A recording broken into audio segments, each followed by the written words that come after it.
I never thought I'd stand on the edge of a rooftop in Brighton, the salt-laced breeze tugging at my coat, wondering how every choice I'd made had led me back to the very family I'd once vowed to abandon.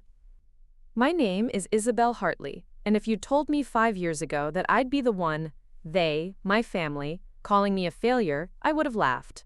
Hard. But as I hold the railing now, every fiber of my being vibrating with a potent mix of shame and fury, I know they were right. I did fail them. And yet, I'm here to tell you why. The morning began like any other Thursday in August.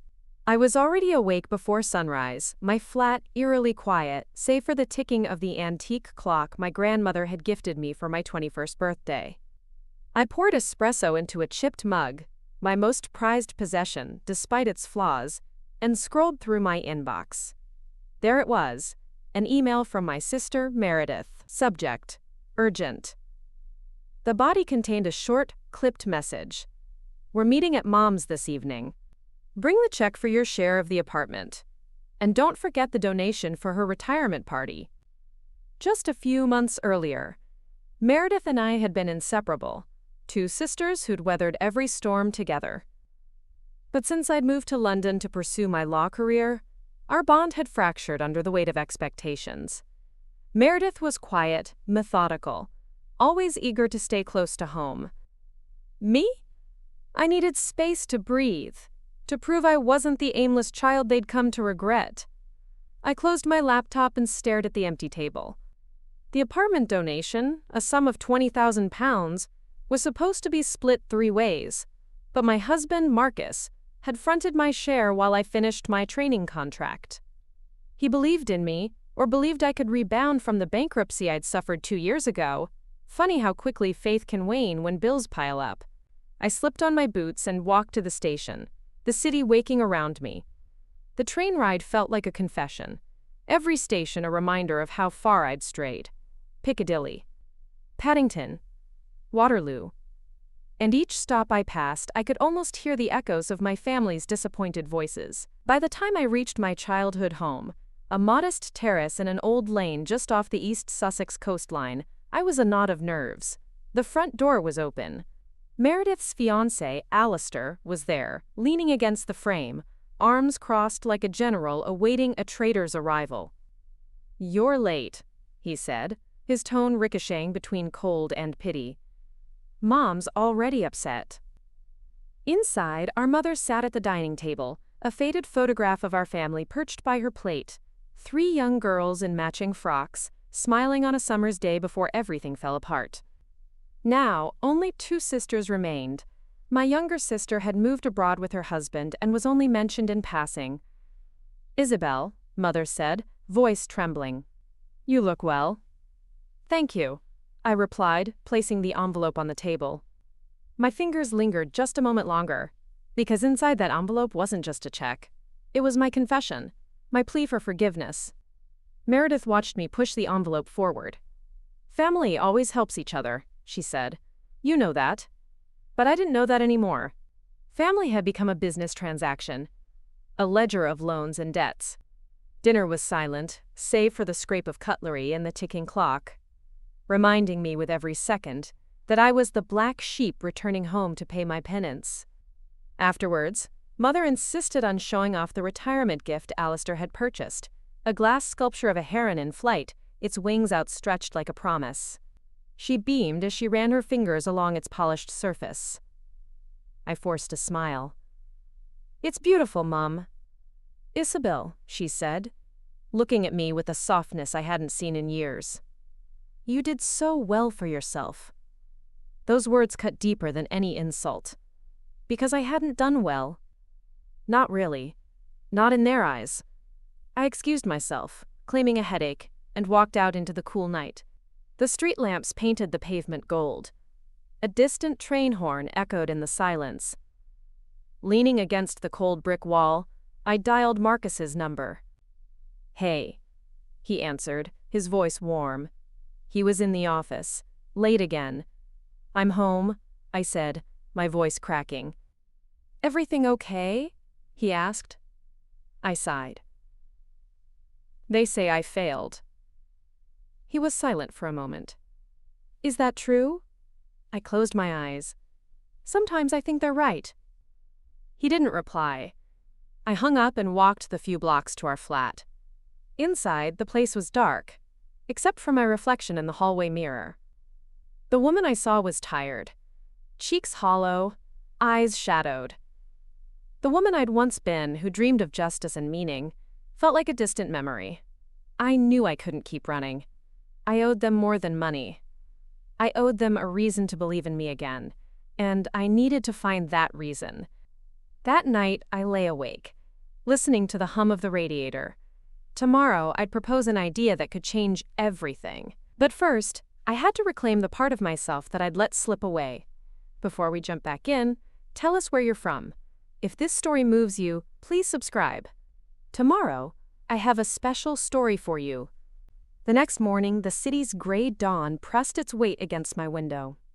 I woke before Marcus left for work, but we barely spoke. He kissed my forehead, told me to eat something, and slipped out the door with his briefcase like a shadow that never really belonged to me.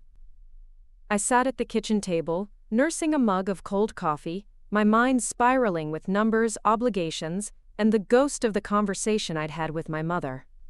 She'd looked at me like I was still her baby girl, but her eyes held that flicker of doubt. A doubt I'd been carrying on my shoulders for years. It was strange, really, how quickly your family could make you question every ounce of your worth. One moment, you're the golden child. First in the family to get a university degree, first to land a job at a prestigious London firm. The next, you're the cautionary tale they whisper about when the neighbors ask. My phone buzzed. A text from Meredith. Don't forget to come by the lawyer's office at 3. We need your signature for Mom's retirement fund transfer. Asterisk. I stared at the message, my thumb hovering over the screen. Of course. Another formality. Another way to make sure I understood my place in their plans. When I was little, Mum used to say we were like bricks in the same wall, stronger together, built on each other's backs. But these days I felt more like a loose stone, something they'd pry out if it meant the rest could stand taller. I showered, dressed in my cheapest suit, ironed 3 times to hide its fraying sleeves, and packed my battered leather satchel with the papers I'd spent half the night reading. If I was going to salvage my standing with them, I needed a plan that spoke louder than my debts. The solicitor's office was a boxy building at the end of the high street, wedged between a closed-down florist and a betting shop. The sign out front read, Asterisk Barnes and Henshaw LL Pasterisk, the same firm that had handled my parents' will after Dad died, the same place I'd once dreamed of working at before life took me elsewhere. Meredith was already inside when I arrived, perched on a cheap leather chair like a queen on her throne. She barely looked up from her phone. Isabel. Meredith. We exchanged stiff nods. The lawyer, a thin man named Richard with watery eyes and a comb-over that looked ready to fly away, slid the papers across the table. Just your signature here, and initial there. I signed without reading the fine print, not because I didn't care, but because I knew I had no choice. The money from the apartment sale would pad Mum's retirement fund and help Meredith secure her new flat. Meanwhile, Marcus and I would be left to scrape together what remained of our savings. Richard cleared his throat. Your mother is lucky to have such dedicated daughters. I wanted to laugh. If only he knew. Outside, the sky threatened rain, clouds piling over the rooftops like an omen. Meredith followed me to the pavement, her heels clicking against the stones. Don't look so sour, she said. It's family. We do what we must.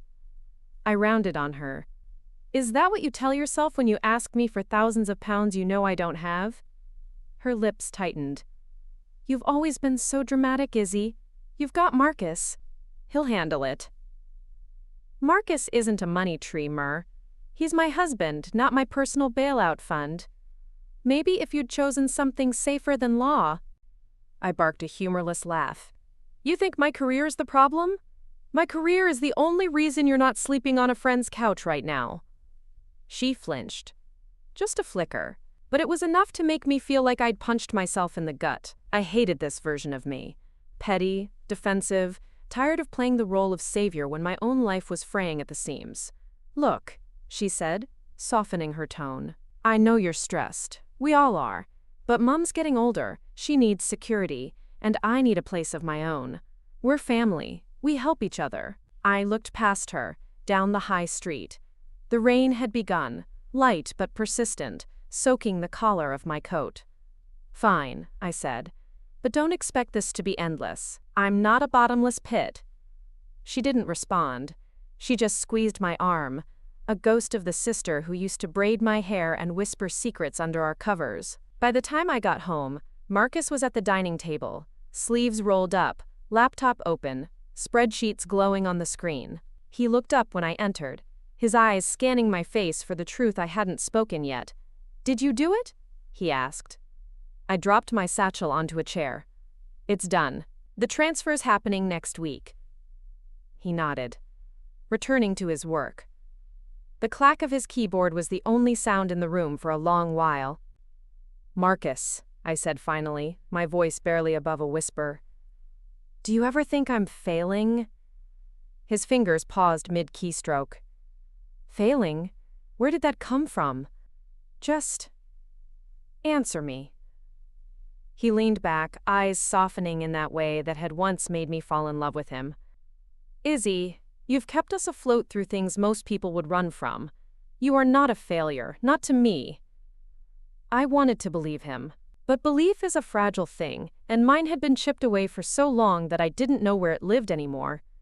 I stayed up that night searching listings for side work, freelance contract review, corporate policy drafting, anything to bring in extra money. The hours blurred until dawn. My eyelids burned, but my resolve was steel. If they wanted to see me prove myself, I would. Not just with money, but with something bigger, something that would make them eat their words. By the weekend, I had a plan. An ambitious, reckless plan that could break me if it failed. But if it worked, it would lift all of us. Marcus, Mom, even Meredith, out of this toxic cycle. I met with an old colleague for coffee at a dingy cafe near the Thames. Oliver Reed, a maverick lawyer who'd once mentored me through the worst year of my life. He was half drunk on espresso when I laid out my idea, a legal consultancy for underfunded local businesses, run by me, funded by the money I had left, with pro bono work to build community trust. He whistled. "You're insane." "Am I?" I asked, leaning forward. "Or is this the first thing I've done in years that makes sense?" Oliver tapped the rim of his mug. "You realize this means going all in. You'll burn bridges. Big ones. Your firm will blacklist you." I shrugged. "They already think I'm a joke. What do I have to lose?" He sat back, studying me like a puzzle. "All right, Hartley. I'll help. But don't come crying to me when the sharks smell blood." That night, I drafted the business plan, burning through pages of my old notebooks. Marcus watched from the doorway, arms folded. "You really think you can do this?" he asked. I turned to him, the edges of my determination sharper than they'd been in years. I have to.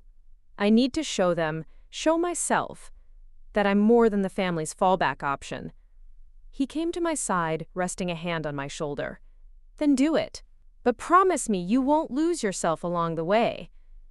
I didn't promise. Because deep down, I knew I'd already lost pieces of myself. I'd never get back. The next few days were a blur of phone calls, late-night research, and quiet arguments with Marcus when he worried we were stretching too thin. I didn't care. The fear that had once kept me small now felt like gasoline in my veins. When I called Mom to tell her, I half expected her to laugh. Instead, she sighed. "Isabel, do you really think this is wise?" "No," I admitted, "but it's necessary." She didn't argue. Maybe she could hear the steel in my voice. Or maybe she'd finally given up trying to mold me into her idea of success. Meredith didn't bother to hide her skepticism. "A consultancy? With what money? You'll ruin yourself." "Then watch me," I said. "If I fail, at least it'll be on my terms." Her silence was almost satisfying. I launched the consultancy on a Tuesday. No fanfare. Just a second-hand desk in a rented co-working space and a promise to myself that I'd fight for every client who'd been dismissed by people like the ones I used to work for. My first client was a tiny family bakery facing eviction. As I sat in their cramped back office, the smell of fresh bread in the air, I realized how alive I felt for the first time in years. That night, Marcus poured me a glass of wine and raised it in a mock toast to the failure they didn't see coming. I laughed, the sound bouncing off the walls like a vow. But as I lay in bed, staring at the cracks in the ceiling, I knew this was only the beginning. Because the thing about fighting back is that it makes you dangerous. And I was ready to be dangerous. The next storm was already gathering on the horizon, and I could feel it in my bones. I would face it head on, no matter what it cost. The first week after launching the consultancy felt like standing at the edge of a cliff, toes hanging over the precipice, waiting for the wind to decide if it would push me forward or send me tumbling down. Every morning, I sat at my rickety desk, a relic from a thrift shop Marcus and I had visited when we were first married, surrounded by stacks of contracts, case notes, and a laptop so old it wheezed when I opened more than 2 tabs. The co-working space smelled faintly of burnt coffee and stale ambition, but in that smell I found comfort. It reminded me I wasn't the only one clawing at a dream that seemed too big to hold. Marcus tried to be supportive in his own way. He'd leave sticky notes on the fridge. Asterisk, proud of you, Izzy. Asterisk, don't forget to eat lunch. But his eyes told another story when he came home late. His tie loosened, shoulders hunched with the weight of paying for 2 lives now balanced on a razor's edge. The bakery case was simple enough. At first, a landlord who'd doubled their rent overnight, a lease they'd signed when times were good and business boomed. But the market had changed.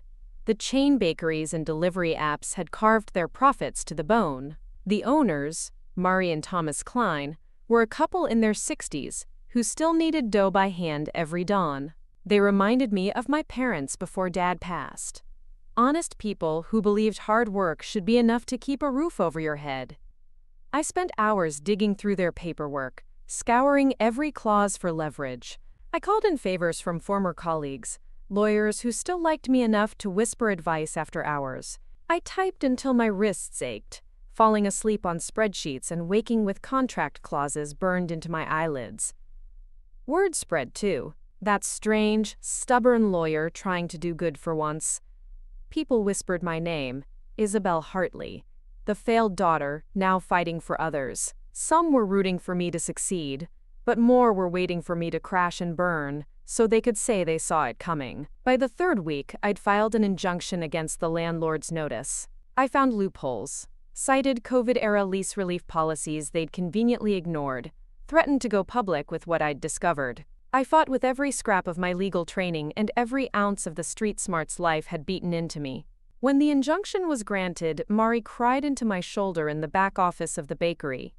Thomas pressed a loaf of sourdough into my hands as if it were a gold medal. It wasn't a permanent fix. God knows it would need more negotiations. But it bought them time. That night, I stood in my tiny kitchen, holding the warm bread like an anchor. I tore a chunk and shoved it in my mouth, the taste reminding me of Sunday mornings in Mum's old kitchen, Dad humming under his breath as he spread jam on toast. I wanted to call Mum, to tell her I'd done something good, something real, but I knew how that conversation would go. Asterisk, it's just a bakery, Izzy. When will you get a proper job again? Asterisk. So instead, I sat in the quiet and let the pride settle in my chest like a hot coal. It wouldn't burn forever, but for now, it was enough. The next morning, I walked into the co-working space to find Meredith sitting in my chair. She looked out of place, her tailored coat draped over the dusty seat, her perfectly coiffed hair gleaming under the flickering light. Meredith, what are you doing here? She crossed her legs, scanning the room like she might catch something contagious. I've been calling you. You didn't answer. I set my bag down, ignoring the knot in my stomach. I've been busy. Working. She lifted an eyebrow. Working? Izzy, this place is a joke. You're a lawyer. You should be in a real office. My jaw clenched. I sneak in a real office? What do you want? She pulled an envelope from her bag and slid it across my desk. Mum needs more for the retirement home. The place we found has better facilities, but it's expensive. I stared at the envelope like it might bite me. I just gave you money. For the apartment. And the party. It's not enough. The down payment is due next month. I sank into the chair opposite her, my knees weak. Do you know what you're asking? Marcus and I are scraping by. This place isn't magic, Meredith. I'm not pulling cash from thin air. Her eyes softened, the way they always did when she wanted something. I know you're trying, but Mum's your responsibility too. You're the eldest. There it was. That old script, etched into my bones since I was 12 years old, and Dad made me promise to look after them when he was gone. I'm building something here, I said, my voice trembling. Something that might actually make a difference. But I can't keep doing both. She reached across the desk, her fingers brushing mine. Please, Izzy, you're the only one who can. When she left, I sat with my head in my hands, the walls pressing in like a vice. The bakery win had felt so big. Now it was a drop in the ocean. I texted Marcus. We need to talk tonight. Asterisk. When he came home, he dropped his bag by the door and sank into the sofa, his tie still knotted tight. What's up? He asked, rubbing his temples. I told him everything. The new demand. The impossible choice. The guilt that gnawed at my insides every time I pictured Mum alone in some crumbling flat because I couldn't find a way to be everything they needed. He listened. He always listened. But when I was done, his eyes were tired in a way that made my heart ache. Isabel, he said slowly, you can't keep doing this. You'll break. I laughed, bitter and sharp. I'm already broken, Marcus. This is just the fallout. He reached for my hand. What do you want me to say? Tell me what to do. He shook his head. I can't. You already know what you have to do. I lay awake that night, staring at the ceiling, the cracks branching out like veins. I thought about Dad, about the promise I'd made, about Mum's tired eyes, Meredith's outstretched hand, about Marcus, whose faith in me was wearing thin, thread by thread. The next morning, I wrote a check for the down payment. It emptied my account. It set me back months. It risked everything I'd built so far. I slipped it into an envelope, addressed it to Meredith, and dropped it into the post box on my way to the co-working space. When I sat at my desk, I felt hollow. Like I'd carved out the last part of myself that still believed I could keep everyone happy. But that's the thing about hitting bottom. Sometimes you find the solid ground you'd forgotten was there all along. I opened my laptop, took a breath, and started again. I knew they'd keep asking. I knew they'd keep pulling until there was nothing left. But I also knew this. I wasn't done. Not yet. My phone buzzed with a new client inquiry, another family-run shop being squeezed out by corporate landlords. I picked up the call, my voice steady. Isabel Hartley speaking. How can I help? Because if they wanted me to fail, they'd have to wait a little longer. I woke up the next morning to the sound of rain pounding the thin glass panes of our bedroom window. The sky over London was a swirling mass of slate and ash. And for a few moments I let myself imagine what it would feel like to pull the duvet back over my head and pretend the world outside didn't exist. But the thought dissolved as quickly as it came. I couldn't afford that luxury anymore.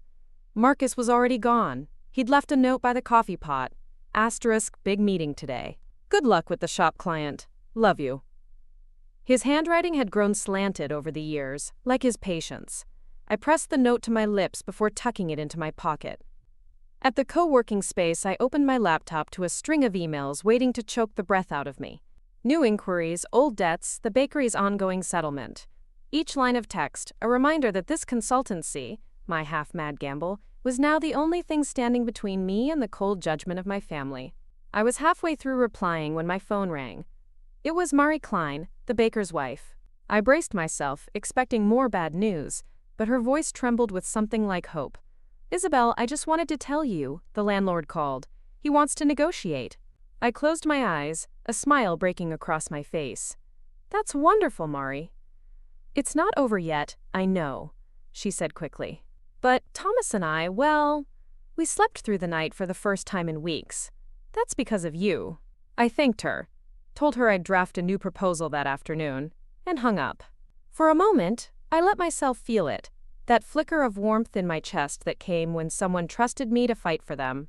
I wished I could bottle it, drip-feed it to myself when the darkness came calling. The bakery wasn't the only thing on my plate. The new client, a corner news agent run by a father and son, was facing an eviction too. This time, it was a redevelopment scheme, some sleek monstrosity of glass and chrome that would swallow half the street and spit out the people who'd kept the community alive for decades. I sat across from them in their cramped back office, the air thick with the smell of old newspapers and ink. The father, Mr. Shah, had tears in his eyes as he explained how his shop had once paid for his son's schooling, how every shelf had a story. "They think we're nothing," he said, voice cracking. "They want us to disappear so they can build their fancy flats." I thought about my family, about how easily people got brushed aside when they stopped being useful. "Let's make sure you don't disappear," I said. The next week was a haze of calls, filings, meetings. I lived on stale coffee and takeaway sandwiches, my inbox a battlefield of legal threats and last-minute reprieves. Every time I felt myself drowning, I pictured the Kleins kneading dough before sunrise, Mr. Shaw's hands stained with ink, Marcus waiting for me at home. It kept me going. But not everyone was rooting for me. Word got back to my old firm that I was undercutting their fees, taking on cases they wouldn't touch. I received an email from my former mentor, a lawyer named Julia Carr, who'd once told me I'd make partner by 30. Isabel, I heard about your little side project. Be careful. Burning bridges has consequences. I stared at the email for a long time before deleting it. Julia had been right about one thing. I was burning bridges. But some bridges deserve to burn. The shredder whirred to life, swallowing the anonymous threat piece by piece until all that remained was the sound of my own breathing. I sat there in the stale co-working room long after the last scrap had disappeared, my hands trembling around my mug. I knew I should be afraid. I should have called Marcus, told him someone was trying to spook me. But I'd spent so many years letting fear decide my next step. Fear of failing my family, fear of falling short for Marcus, fear of waking up and realizing the whispers were true. But that was the thing about being pushed into a corner. Sometimes you come out swinging. I gathered my files into my bag, double-checked the lock on my door, and took the long way home. My boots splashed through puddles on the cracked pavements, the glow of street lamps fractured in the water like broken promises. It felt almost fitting. This city was where I'd built myself up and torn myself down again and again. When I reached our flat, Marcus was already home. He sat cross-legged on the floor of our tiny living room, bills spread around him like fallen leaves. He didn't hear me come in. His eyes were red-rimmed, his hair mussed where he'd been tugging at it. For a moment, I just stood there, watching the man I loved fighting a battle he hadn't signed up for. "Hey," I said softly. He looked up, startled. "Izzy," he breathed. "You're late, again." I dropped my bag by the door, towed off my soaked boots. Got caught up. A new threat. An actual one this time. Someone left me a note. His eyes widened. "What kind of note?" I shrugged, trying to seem braver than I felt. "Just words, telling me to quit before I drown." He ran a hand through his hair. "Jesus, Isabel, that's not nothing. Who would do that? Someone who thinks I'm too close to something that matters. Which means I must be doing something right." I forced a small smile. He didn't smile back. "You can't keep brushing this off. It's not just you anymore. If something happens to you—" "I know," I said, my voice cracking. "I know." He opened his arms, and I sank into them.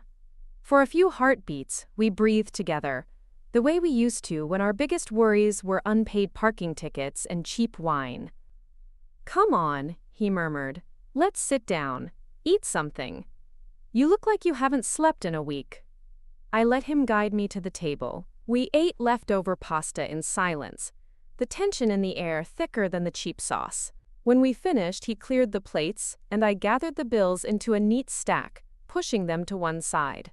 "We'll figure this out," I said, but my voice sounded hollow even to my own ears. Marcus didn't argue. He just nodded, his eyes already drifting back to the spreadsheet glowing on his laptop screen. Dash dash dash dot dot. The next day, I was at my desk before dawn. The newsagent case was heating up. Mr. Shah's landlord had brought in a heavy-hitting corporate firm, the same firm that used to send me flowers every time I won them a new client. Now they sent me cease and desists and thinly veiled threats. I was on my third cup of coffee when a message pinged into my inbox. It was from Julia Carr, *Isabel. I heard about the note. Be careful. You're making enemies who play dirty. No signature, no warmth. Just a reminder that in this world, no one cared if you were right or wrong, only if you were useful or a liability. I typed a quick reply. Don't worry, Julia. I've learned from the best. I didn't expect an answer. I didn't get one. By noon, the co-working space was buzzing. Word had spread that I'd managed to stall the redevelopment for the newsagent, at least temporarily. A few other small business owners trickled in, looking for the woman who was crazy enough to fight back. One was an elderly florist whose shop had been in her family for 70 years. She sat across from me, her hands trembling as she slid a stack of notices across the table. They want me out in 2 months, she said, her eyes brimming with tears. They say the building is unsafe. But it's always been fine. My father laid those bricks with his own hands. I thumbed through the papers, rage simmering in my chest. I could see the pattern now. A tidy line of businesses being swept aside for a developer's dream. I looked at her, this woman who smelled faintly of roses and soil. I'll help you. We'll fight this. Together. Her eyes widened. But I can't pay you much, dear. I shook my head. I'm not here for that. Let them come for me. I'm not afraid anymore. I was lying. Of course I was afraid. But fear was a luxury I couldn't afford. Dash dash dash dot dot. That night, Marcus and I sat on the floor again, our backs pressed against the couch, the city humming outside our window. I've been thinking, he said, his voice quiet. Maybe we could sell the flat, move somewhere cheaper, use the extra money to give you a buffer for the consultancy. I looked at him, my heart twisting. This is your home too, Marcus. I can't ask you to give that up. He took my hand, squeezing it tight. You didn't ask. I'm offering. Because I believe in you. And because if you're going to do this, you shouldn't have to do it alone. I wanted to argue. But the truth was, the flat was just walls and floors. Home was him. It was the nights we spent dreaming about our future. The nights we spent holding each other when those dreams slipped through our fingers. Okay, I said, my voice cracking. Okay.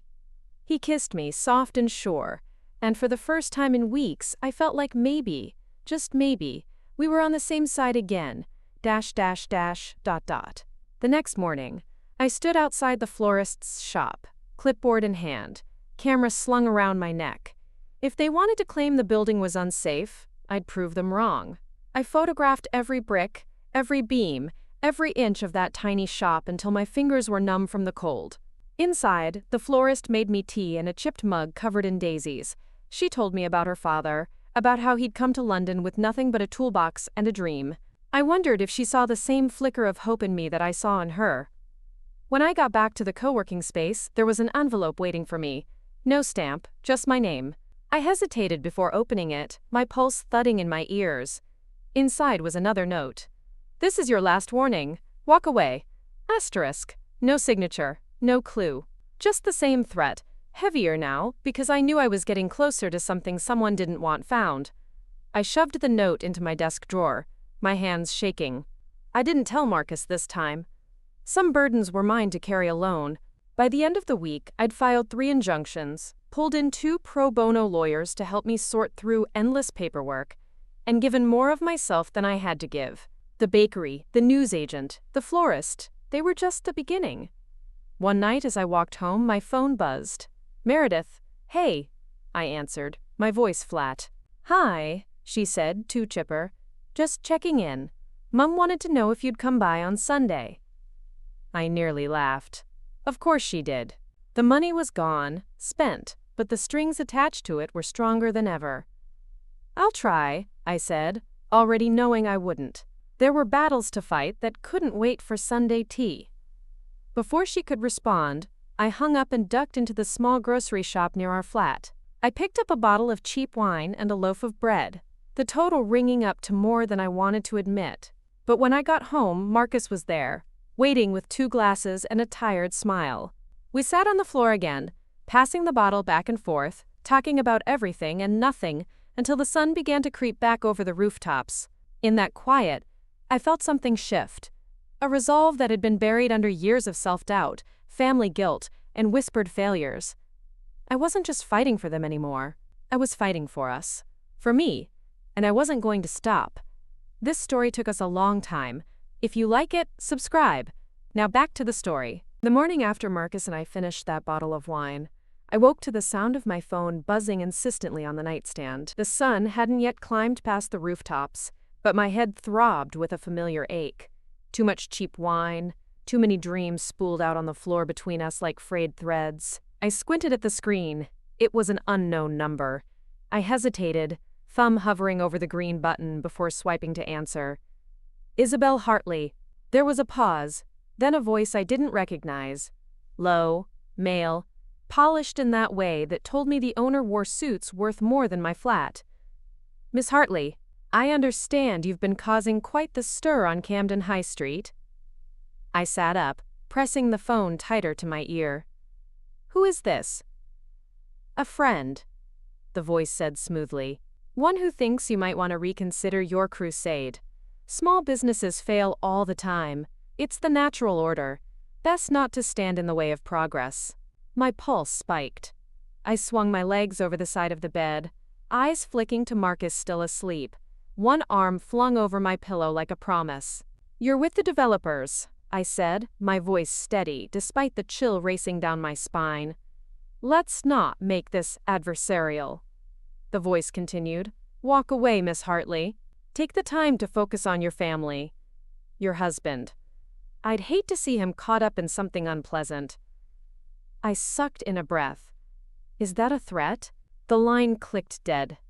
I stared at the phone, the dial tone echoing in my head long after I'd set it down. Marcus stirred beside me, mumbling my name. Everything okay?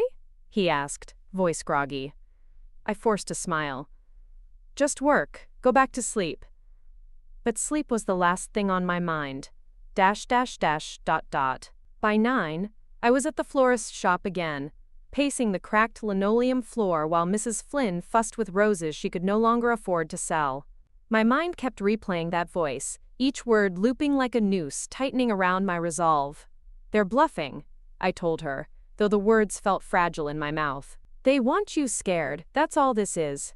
Mrs. Flynn, a tiny bird of a woman with hands gnarled from decades of pruning, just patted my arm. You remind me of my daughter, she said softly, always trying to fix the world. Just be careful, Isabel. Some people don't like being told no. I left her shop and walked the length of the street, my boots clicking on the pavement slick with last night's rain. Every shuttered storefront felt like a gravestone for someone's dream, and I wondered if I'd be able to stop them from adding Mrs. Flynn's name to the list. Back at the co-working space, I pulled out every file I had on the developer, a faceless conglomerate hidden behind shell companies and friendly-sounding subsidiaries. I knew this dance. I'd once done it from the other side, drawing up airtight contracts for people who never worried about what it cost the ones left behind. I dialed Oliver Reed's number before I could think too hard about it. He answered on the second ring. Hartley, to what do I owe this pleasure? Someone called me this morning, I said, skipping pleasantries. Told me to drop the Camden High Street cases. Said Marcus might get caught up in something unpleasant. Oliver whistled softly. Heavy-handed, even for them. You want me to poke around? I want you to dig, I said. Find out who's pulling the strings, and if you find something I can use, anything, I want it yesterday. Be careful, Izzy, he warned. These people don't play nice. I stopped expecting nice a long time ago. ... The days blurred after that. My inbox became a battlefield. Threatening letters from the developer's lawyers, desperate pleas from shop owners who'd pinned all their hopes on me. Marcus watched me come and go like a ghost, his worry tucked behind forced smiles and quiet dinners that always went cold.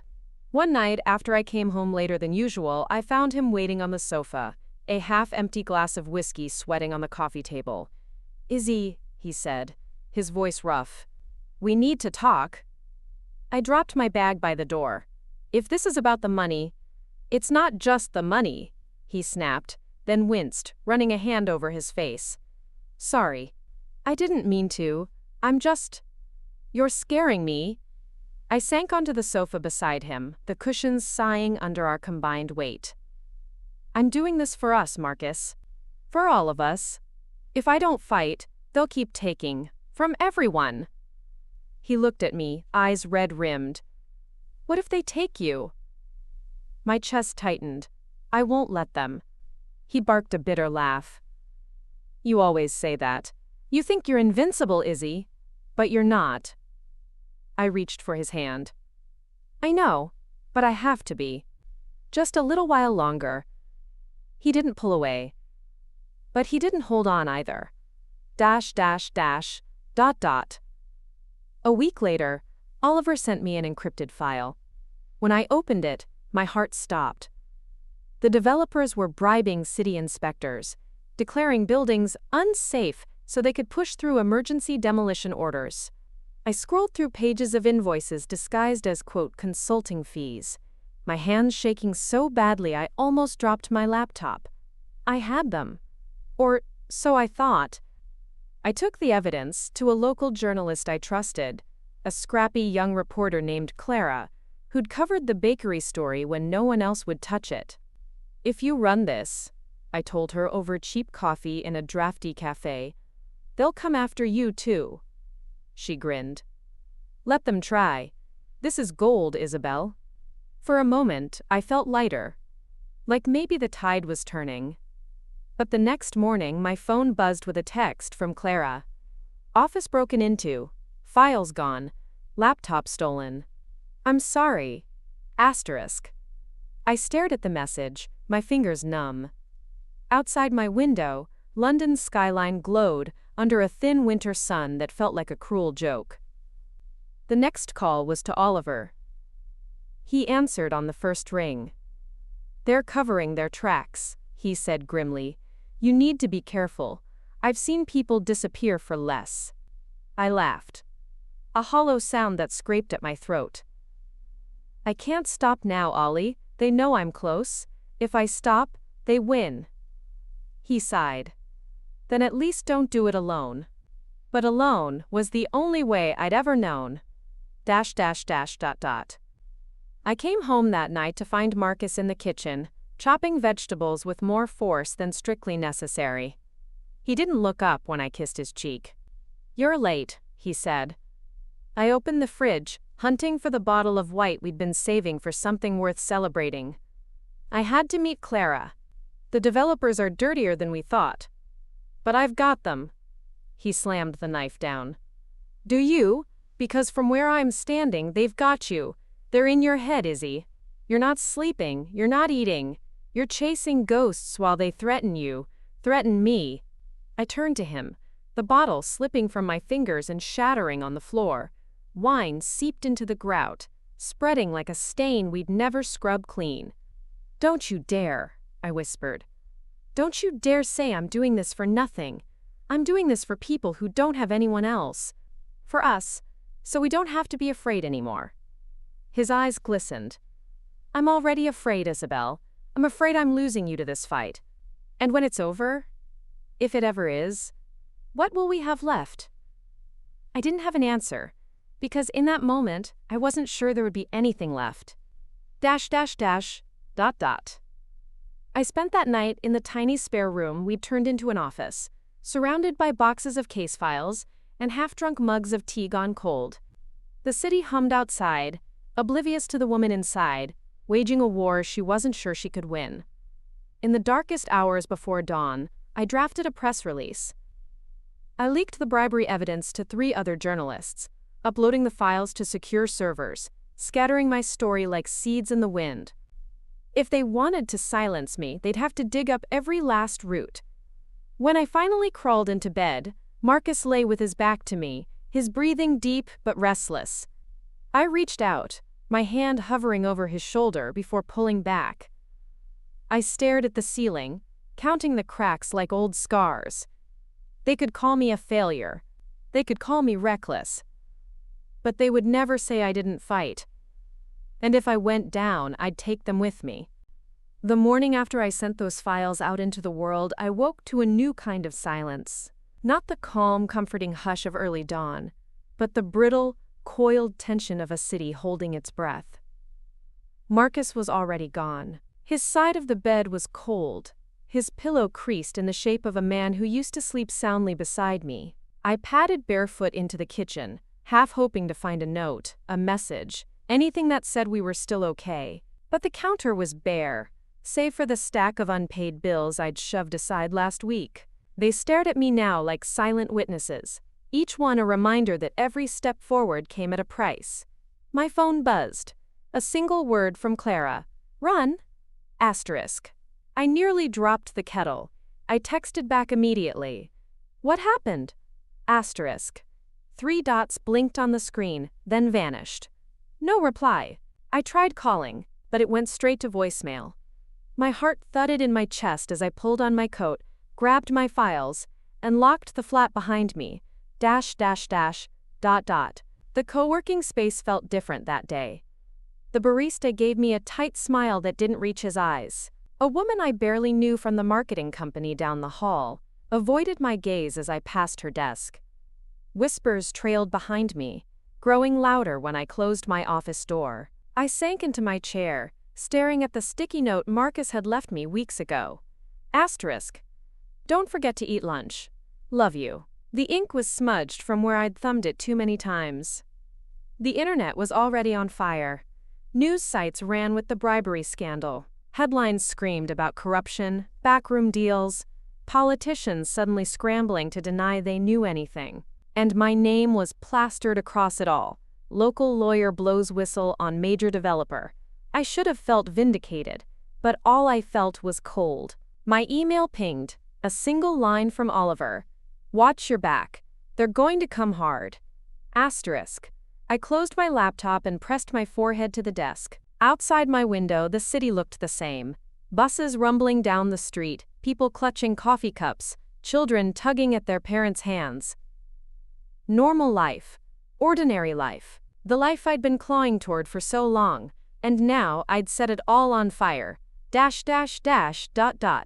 By noon, my phone wouldn't stop ringing. Journalists, former clients, strangers who'd somehow found my number. Some offered praise. Others spat vitriol, accusing me of destroying jobs, ruining the local economy. I ignored them all, focusing instead on the stack of affidavits on my desk. I was mid-sentence on a new draft when the door swung open. I jumped, heart in my throat, but it was Marcus. His eyes flicked over the chaos of my office. Papers, empty coffee cups, the crumpled threat notes I hadn't bothered to hide. "I saw the news," he said. His voice was steady, but his eyes were tired. I swallowed. "I was going to call you." He sat down across from me, folding his hands in his lap. "Do you have any idea what you've started?" "I did what I had to do," I said. "They threatened us, Marcus. They threatened you." He nodded slowly, like he'd already had this argument in his head a dozen times before walking through my door. "So what now? What happens when they push back? When they come for us in ways we can't fight?" I looked at him, my throat tight. "We stand our ground." He laughed, a bitter, broken sound. "Easy for you to say. You've always had somewhere else to run. I'm the one who has to pick up the pieces." "That's not fair," I snapped, my voice sharp enough to draw blood. He flinched. So did I. We sat there, two people on opposite sides of a battlefield neither of us had chosen. Finally, he stood. "I love you, Izzy, but I don't know if I can do this anymore." He left before I could find the words to stop him. The next few days bled into each other. The developers lawyered up, their PR machines spinning faster than I could keep up with. They painted me as a disgruntled ex-corporate drone with an axe to grind, a nobody trying to destroy an entire district's future. Meanwhile, my clients, my people, clung to me like I was their last lifeline. The Kleins sent bread every morning, still warm from their ovens. Mrs. Flynn slipped handwritten notes under my door, tiny prayers scrawled on floral stationery.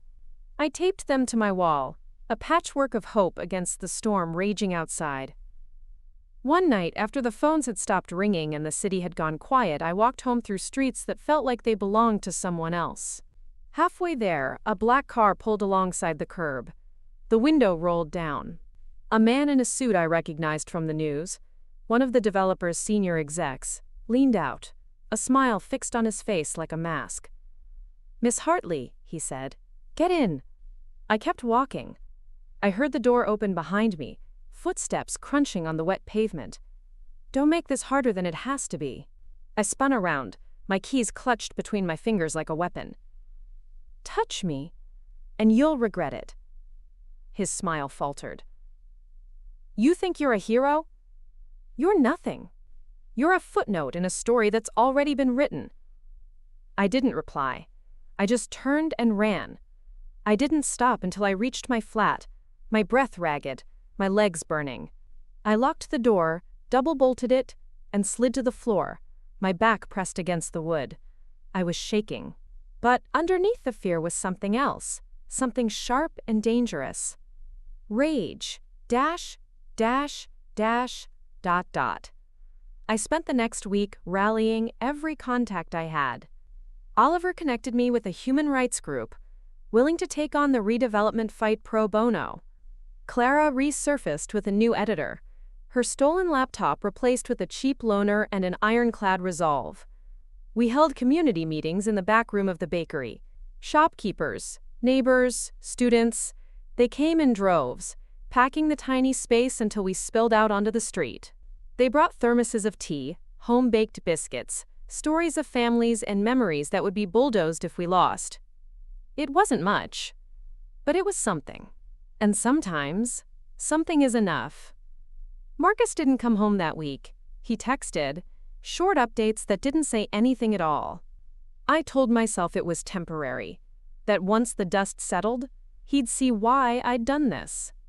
Why I'd chosen this fight over our quiet, crumbling peace.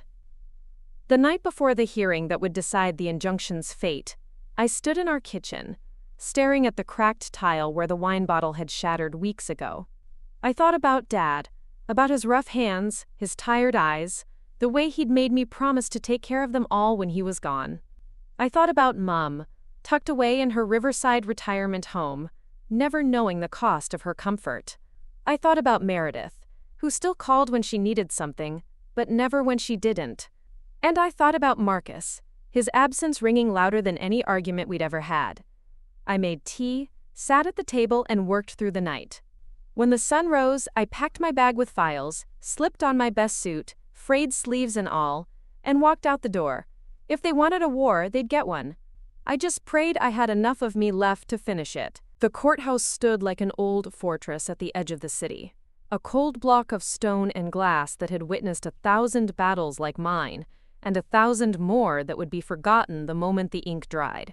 I stood outside its heavy doors that morning, the files clutched to my chest like armor, my heartbeat echoing in my throat. Inside, the corridors buzzed with the low hum of lawyers in polished shoes, clients wringing their hands, guards barking directions to people who'd never set foot in a courtroom before.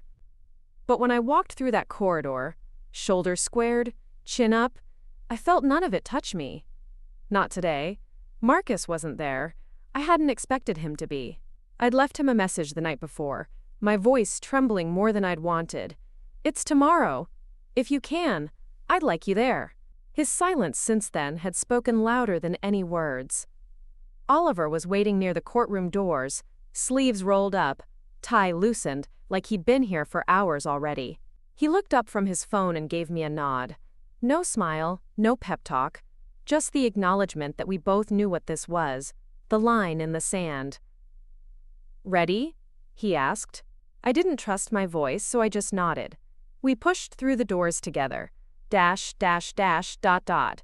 The hearing felt like it stretched across a lifetime. Their lawyers, 5 of them, each one more slick than the last, fired off arguments in rapid succession. They painted me as incompetent, unstable, reckless. They waved contracts in the air, pointed out missed payments, unpaid fees. The words asterisk, bad faith, frivolous litigation, asterisk and asterisk, personal vendetta asterisk, swirled around me like gnats. I sat there, my hands clasped in my lap, staring straight ahead at the judge.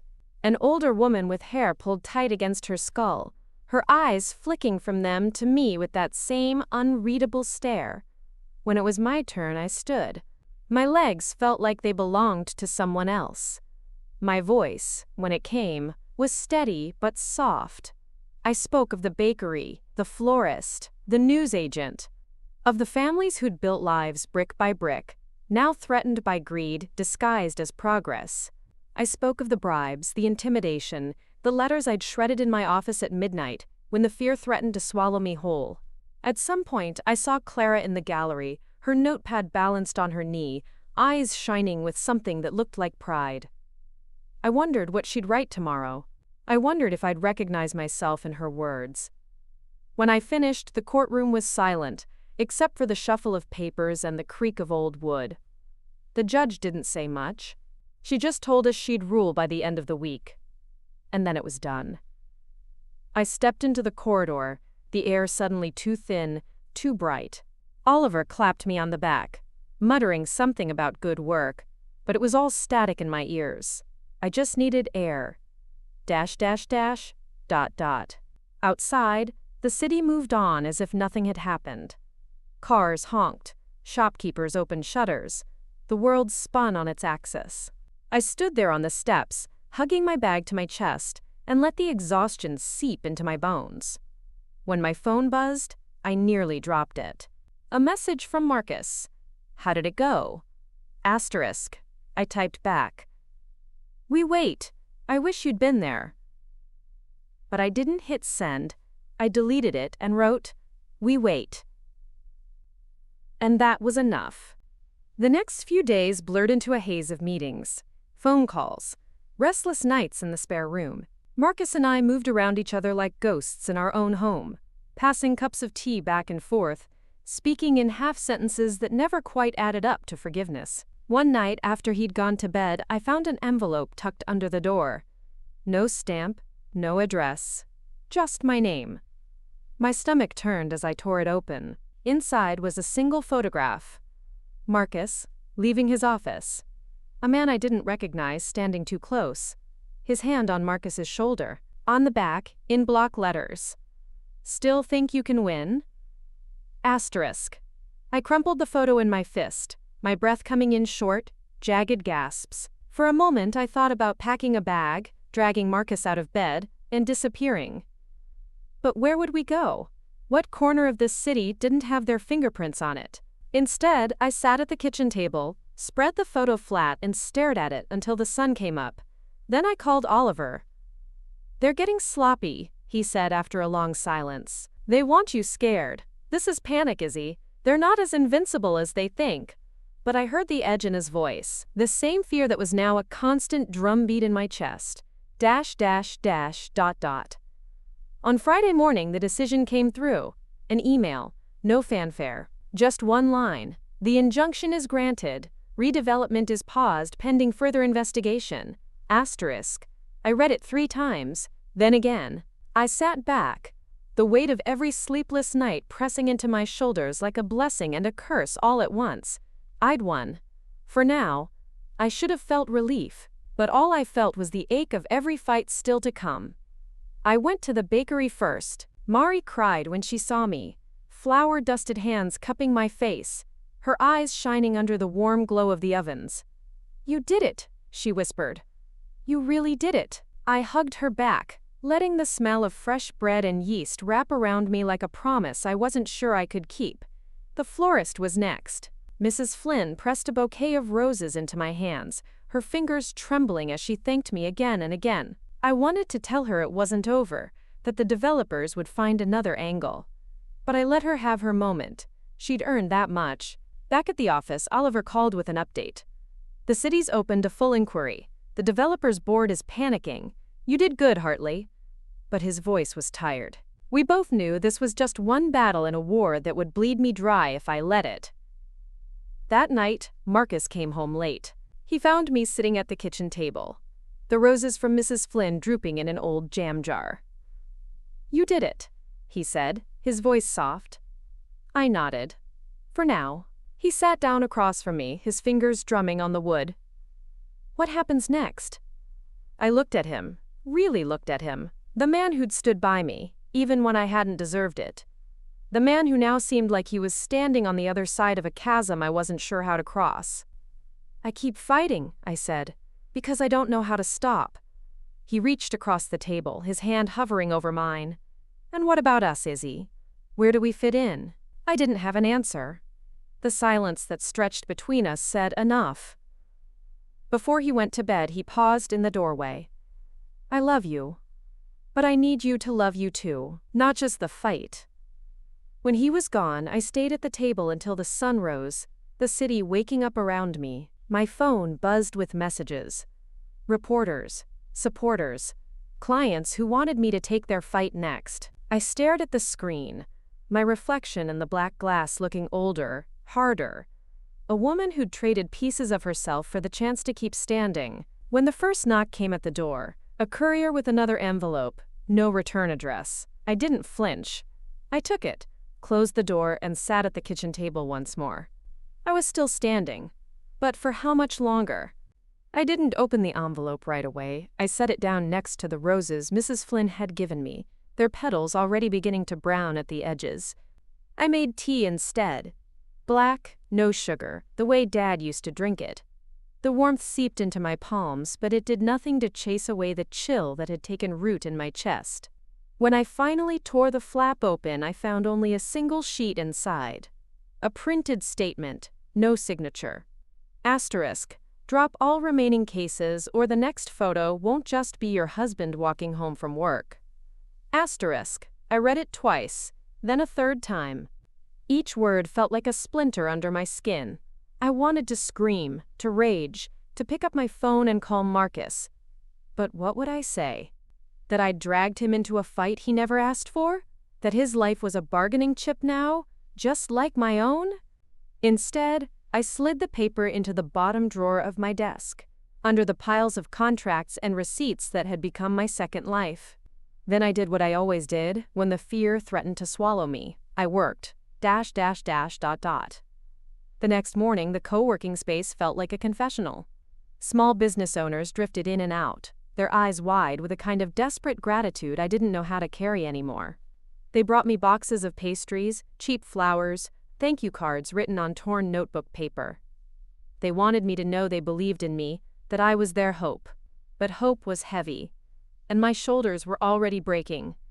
Oliver dropped by unannounced. He leaned in my doorway, sleeves rolled up, hair sticking up like he'd run his hands through it too many times. "You look like hell, Hartley." I snorted, gesturing at the piles around me. "I feel worse." He stepped inside, lowering his voice. "I heard about the photo, the new threat. You need to back off for a while. Lay low." I closed my laptop with a click. And then what? Let them steamroll the rest of these people? Watch the bakery close? The florist? The corner shop where I used to buy Dad's paper? Oliver's jaw tightened. "You can't help them if you're dead." I laughed, but it came out sounding more like a sob. "Dead people can't fail, Oliver. I'm more afraid of standing in front of my family with nothing left to show for any of this." His eyes softened. He sat across from me, elbows resting on the battered wood of my desk. "Isabel, when does it stop being about proving them wrong and start being about proving yourself right?" I didn't have an answer. So I said nothing. And Oliver didn't push. ... That night, Marcus came home while I was drafting a new complaint against the developer. He stood in the kitchen doorway, watching me like he was trying to remember the woman he'd married. "Hey," I said, voice small. "You ate already?" He didn't answer, just crossed the room and placed a folded piece of paper in front of me. It was a job listing, junior counsel, a decent salary, safe, predictable, a way out. "Izzy, please," he said, his voice cracking. You've done enough. Let someone else pick up the fight. Come back to me. To us. I looked at him, then at the paper. The promise of a normal life sat there in black and white. A life where we argued about the washing machine, not about death threats. I can't, I whispered. I'm so close, Marcus. If I stop now, they win. His shoulders slumped. He looked so tired. So done. You want to know what I think? He asked, his voice suddenly sharp. You're not doing this for them anymore. You're doing this because you'd rather be a martyr than admit you can't fix everything. The words hit harder than any threat note ever could. I wanted to argue, to tell him he was wrong. But deep down, I wasn't sure he was. He left before I could find the words to make him stay. .. 2 days later, I was back in court. This time, the florist's case. Mrs. Flynn sat beside me, her small hands clutched in her lap, rosary beads wrapped around her fingers like a lifeline. She didn't say much, just looked at me with that same fierce hope that made my chest ache. The developers' lawyers were sharks in tailored suits. They sneered at Mrs. Flynn, calling her building an eyesore, her shop a drain on the local economy. They called me a reckless agitator, an outsider meddling in things I didn't understand. But I did understand. I understood what it was to have something worth fighting for, even if it cost you everything. When the judge ruled in our favor, another injunction, another delay, I felt a flicker of warmth in the ice that had settled in my chest. Mrs. Flynn cried, hugging me so tight I could barely breathe. But when I stepped outside the courthouse, the same black car was waiting at the curb. This time, there was no invitation. Just a window rolling down, a face I didn't know, eyes hidden behind dark glasses. Enough games, Miss Hartley, the man said, his voice calm, almost bored. Walk away, or someone you love will disappear. And you won't get them back. I opened my mouth to speak, but the car pulled away before I could find the words. .. Back at the flat, the silence was worse than any threat. Marcus hadn't come home. His things were still there, his coat on the hook, his slippers by the door. But the rooms felt hollow, like they were waiting for someone who'd already decided not to return. I sat at the kitchen table, the threat note spread out beside the photo of Marcus from weeks before. For the first time, I wondered if I'd lost him. Not to them, but to me. To my single-minded need to prove I could fix what my family had always said I'd ruin. The phone rang. Meredith. I didn't want to answer, but I did. I heard about the florist, she said, her voice light, almost mocking. Always the hero, huh? Meredith, I'm tired, I said. What do you want? She hesitated. Mom wants to see you. She's heard the stories. She's worried. She thinks you're spiraling. I laughed, the sound brittle. Tell Mom I'm fine. Are you? Meredith shot back, her tone sharpening. Because you sound like Dad did when he started losing it. You remember that? I bit my lips so hard I tasted blood. Don't you dare. You're not a savior, Isabel. You're just a Hartley. And we break things. That's what we do. She hung up before I could answer. .. I didn't sleep that night. The city felt different in the small hours. Quieter, yes, but heavier too. Like it was pressing its weight into my bones, reminding me that this was my life now. Fighting for people who would forget my name the second they could stand on their own again. In the morning, I found another envelope under the door. This one was empty. Just a single bullet casing inside, rolling across the table when I tipped it out. I stared at it for a long time. Then I called Marcus. Voicemail. I sent him a message instead. Please. Just tell me you're safe. Please. Asterisk. No reply. I leaned back in my chair, my eyes burning, the casing cold in my palm. I thought about Dad, about the promise I'd made, about Mum's soft voice when she'd told me I was her dreamer, about Marcus who'd only ever asked for one thing, for me to come home, and I wondered if the fight was still worth what it was costing me. I didn't have an answer. So I did what I always did. I turned back to my desk, picked up my pen, and kept going. The bullet casing stayed on my desk for 3 days. A tiny, gleaming reminder that someone, somewhere, thought they could scare me into silence. Every time I looked at it, my chest tightened, not because I feared for myself, but because every threat dragged Marcus deeper into my war. He still hadn't come home. I tried calling, tried texting. Nothing. He'd been distant before, but now the silence felt deliberate, like he'd decided it was better to step back and watch me burn alone than stand close enough to catch the flames himself. Part of me couldn't blame him. By the 4th day, I'd had enough of sitting and waiting. If the developers wanted to play this game, fine, I'd play. But not on their terms. I pulled out every file I had. The bakery, the florist, the news agent, the bribery payments. Every signed affidavit and witness statement and back-channel email Oliver had helped me gather. I spread them across my kitchen table until the surface disappeared beneath the weight of every promise I'd made. It was time to go public. Properly this time. Not just leaks to Clara or a buried report in the local news. This needed to be too big to bury. ... I spent the next 2 days assembling a dossier so airtight it could suffocate the entire boardroom of those faceless developers. I called every contact I had left. Journalists, local councilors, community leaders. Some didn't pick up. Some slammed the phone down when they realized who it was. But a few stayed on the line. A few promised to show up. Oliver showed up too, standing in my kitchen at midnight, sleeves rolled up to his elbows, scribbling last-minute notes on a battered legal pad. "You're making yourself a target," he said. "A bigger one than you already are." "Good," I said. "Let them come." He looked at me for a long time, like he was trying to find the girl he'd once mentored. The girl who'd argued every point twice just to prove she could. I wondered if he missed her. I wondered if I did. "You're burning out, Hartley," he murmured. "And when you do, who's going to pick up the ashes?" "I don't need saving," I snapped. "I'm not talking about you." He didn't say Marcus's name. He didn't have to. ... We held the press conference in the bakery. The place smelled of warm bread and hope. Mari insisted on brewing endless pots of tea for the reporters and local business owners who crowded into the cramped shop, their voices hushed like they were waiting for a sermon. When I stepped up behind the counter, the murmur died. I looked out at that sea of faces.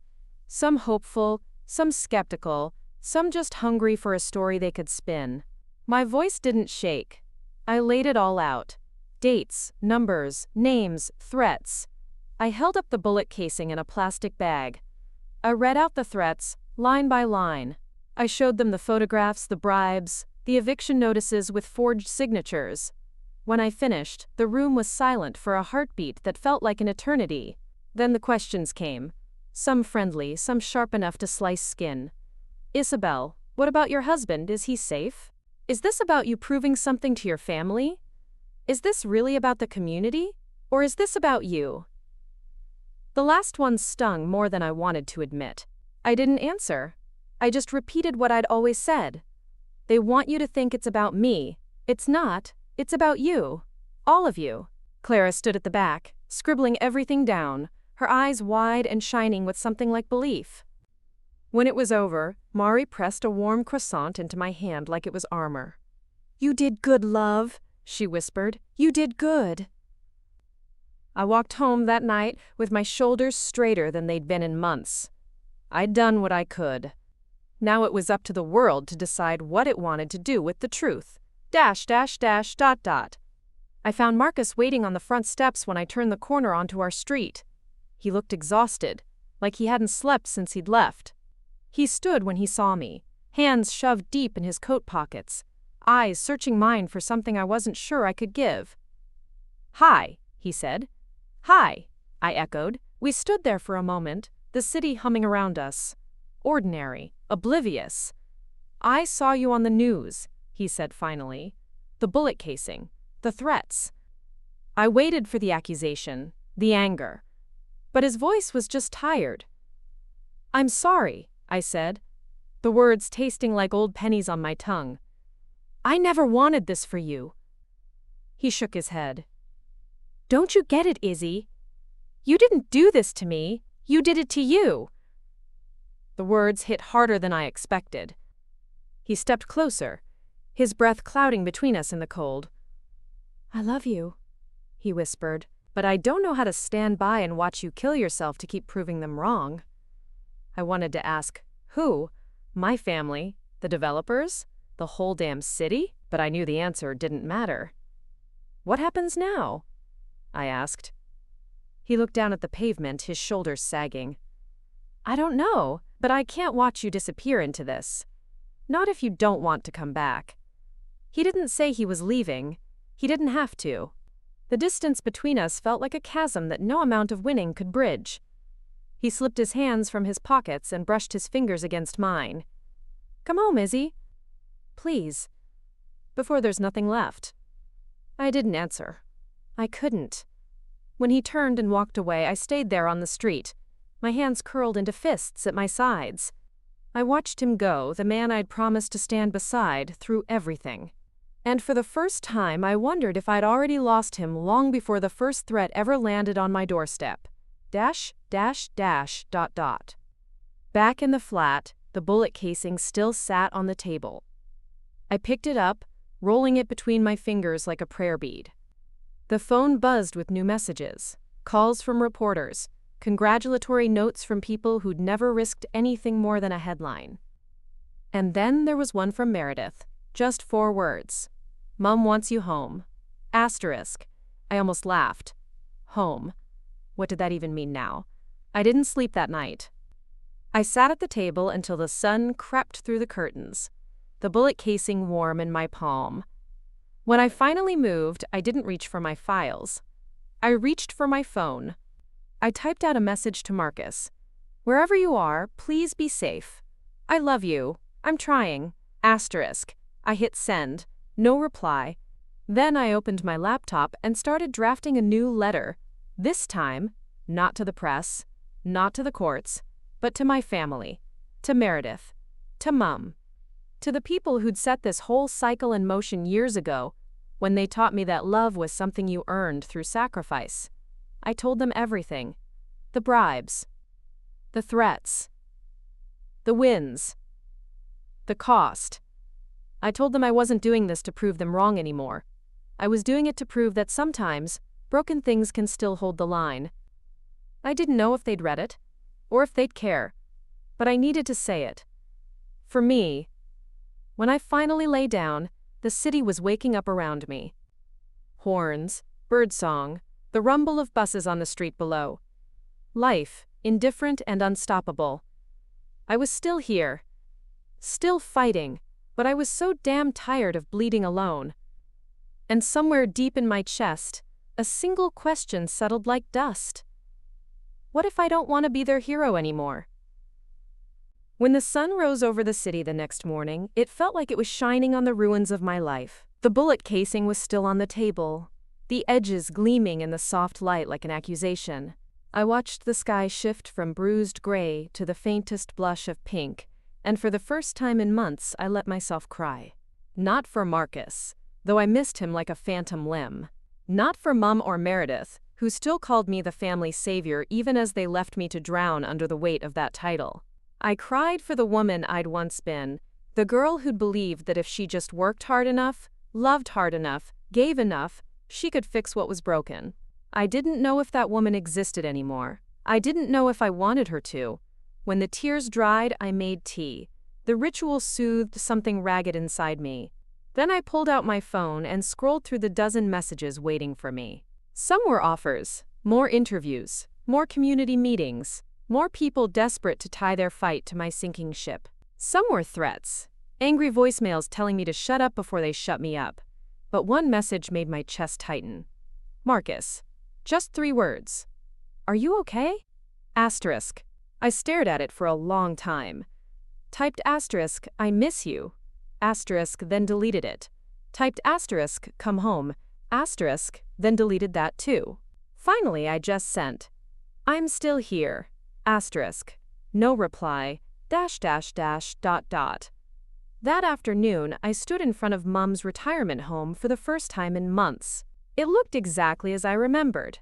Too clean, too quiet, the gardens trimmed within an inch of their lives.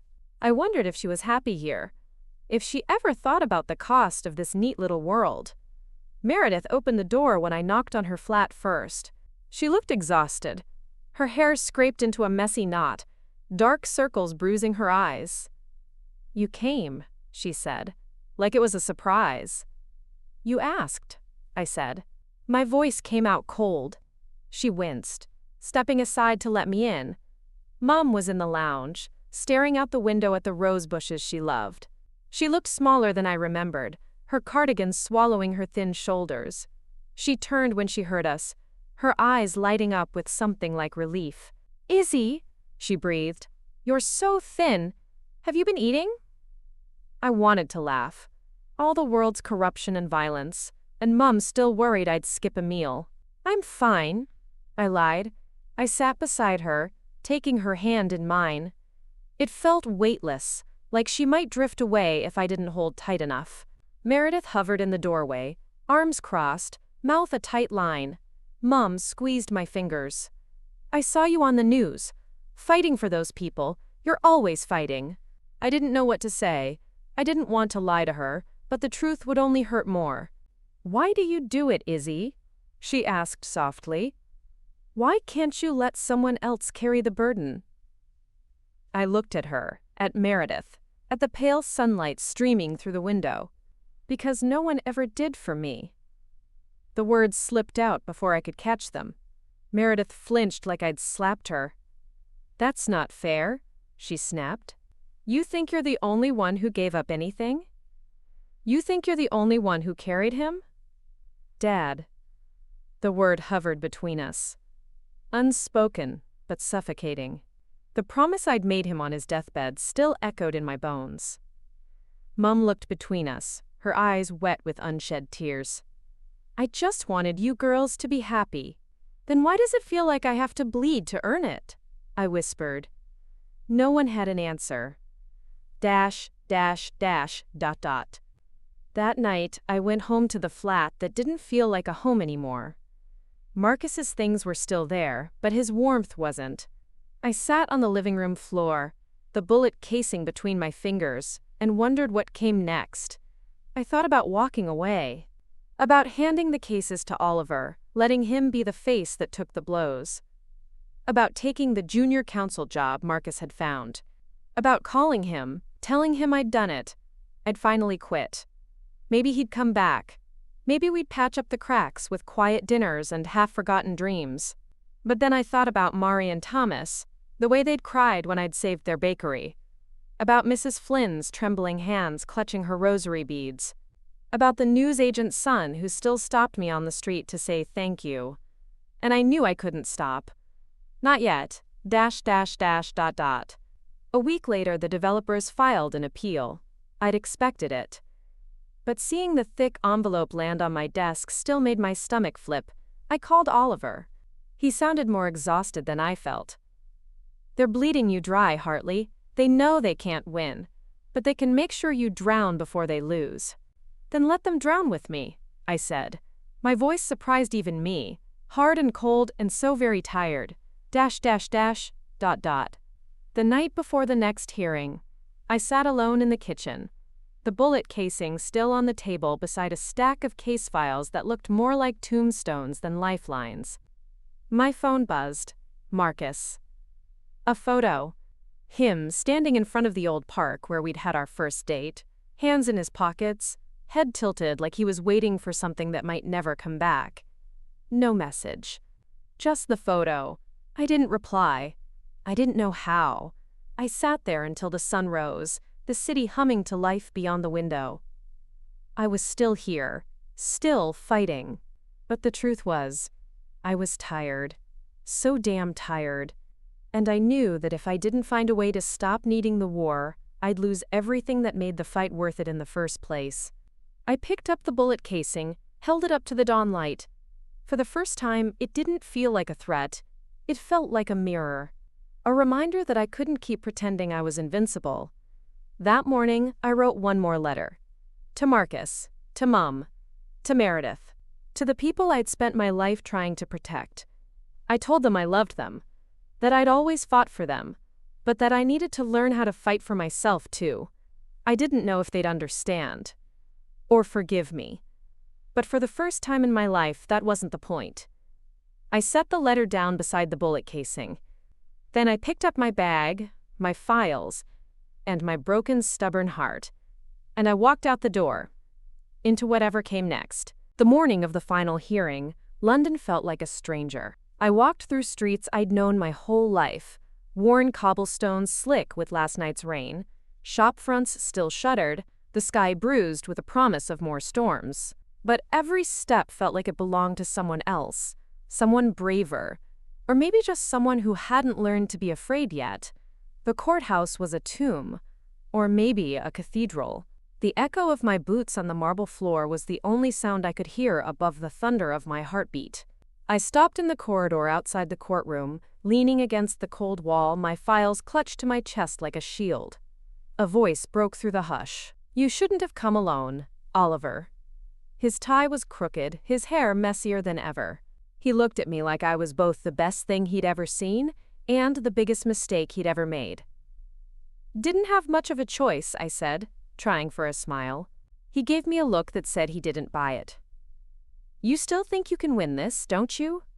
I looked past him at the double doors that would swing open and swallow me whole. "I don't know. Maybe, maybe not." He reached out, squeezed my shoulder. "Does it matter?"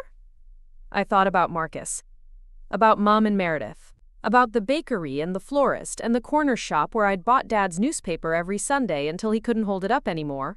I thought about the bullet casing, the photos, the empty threats that never felt empty at all. "No," I said. "It doesn't." Inside, the courtroom felt smaller than I remembered. The developer's lawyers sat like crows on a fence, eyes gleaming, waiting for me to slip up. The judge looked tired, or maybe I was just projecting. When it was my turn, I stood. My knees didn't shake, my voice didn't break. I told the truth. Not just the legal truth, the one inked in contracts and stamped with signatures, but the truth of what happens when people think they can buy silence. How they never expect the ones they underestimate to stand up.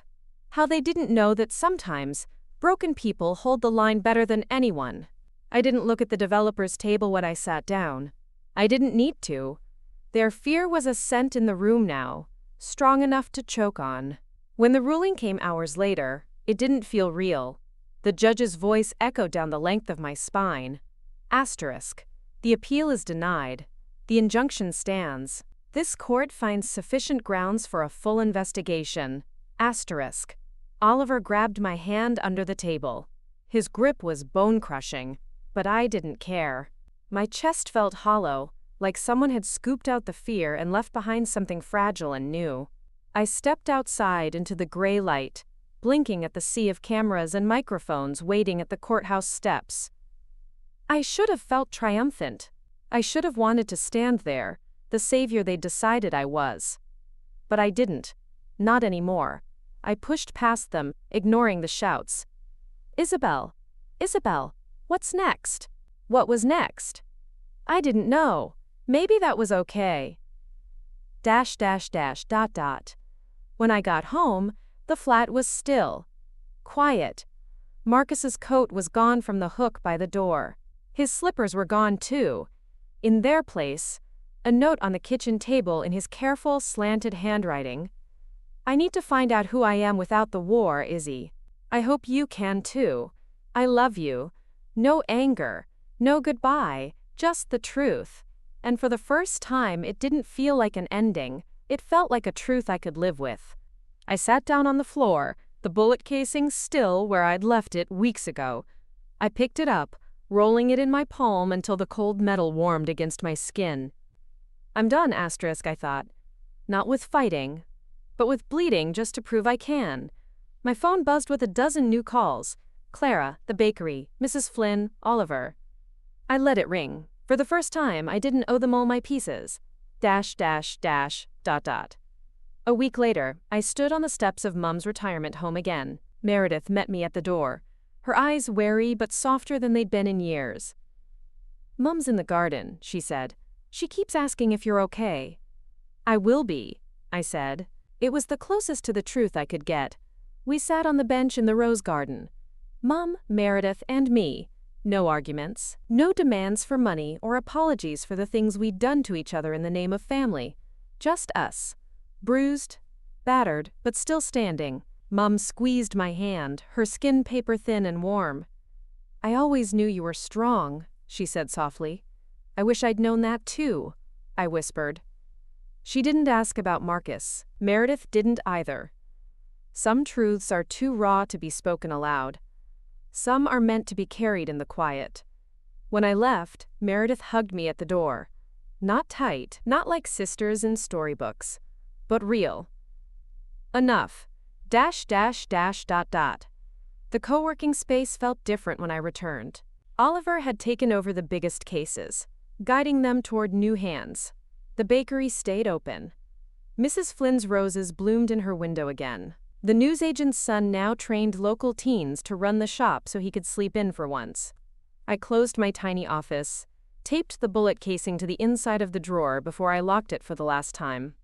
A reminder, not of the threats, but of what it cost to fight for everyone but yourself. I didn't know where I was going next.